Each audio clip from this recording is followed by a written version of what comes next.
Hegel looked at all important concepts in this historical way, didn't he? He saw them as being embedded in human life, in ways of life, in societies, and as societies change, so the concepts change. Isn't that right? Yes, that's absolutely right. He saw that there was development in the way history occurred, that it was always moving forward. It was always a process, never static. And he had a name for the way in which it moved forward. He called this the dialectical process. Now, can you explain exactly what, in Hegel's mind, the dialectical process was? Let's go back to the example I mentioned before. Greek society he saw as a harmony, but as a simple harmony.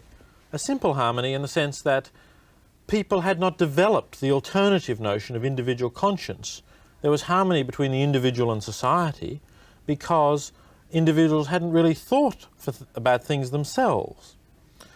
Now, into that simple harmony there came, in the person, in fact, of Socrates, whom Hegel considers a world historical figure, there came the idea of questioning this harmony. Socrates went around asking people, what is justice? What is virtue?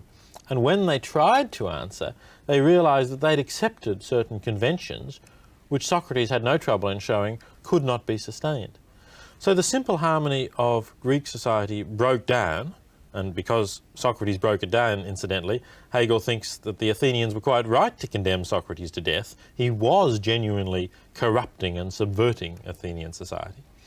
But that was an essential part of a historical process, because ultimately, and Hegel fills in the gaps, the steps, but ultimately that led to the rise of individual conscience, a second necessary element, and the opposite of Greek society. So we've moved from what Hegel calls the thesis to the antithesis. The antithesis of Greek society is individual conscience risen to its height in Protestant Europe.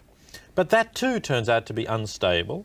It leads to the destruction of the French Revolution and the terror that followed the French Revolution. And so that too must give way to a synthesis, to a third stage, which combines harmony and individual conscience. And very often in this process that then again serves as the new thesis from which a further antithesis will arise and the process will continue. Now, this notion of dialectical change that you've just explained has been so influential ever since Hegel, and it's enormously influential today through Marxism, which embodies it, that I think we must get it completely clear in our minds. So let me just go over it again. The idea is, isn't it, that Hegel put forward that the reason why we human beings are involved in a process of perpetual change is that every complex situation contains within itself conflicting elements, which therefore destabilize the situation. And therefore the situation cannot go on indefinitely. It breaks down into something else within which those conflicts are dissolved or assuaged. But then, of course, in the new situation, you get new conflicts. And so it goes on indefinitely. So you get, as you put it just now, thesis, antithesis, synthesis, which becomes a new thesis using his terminology.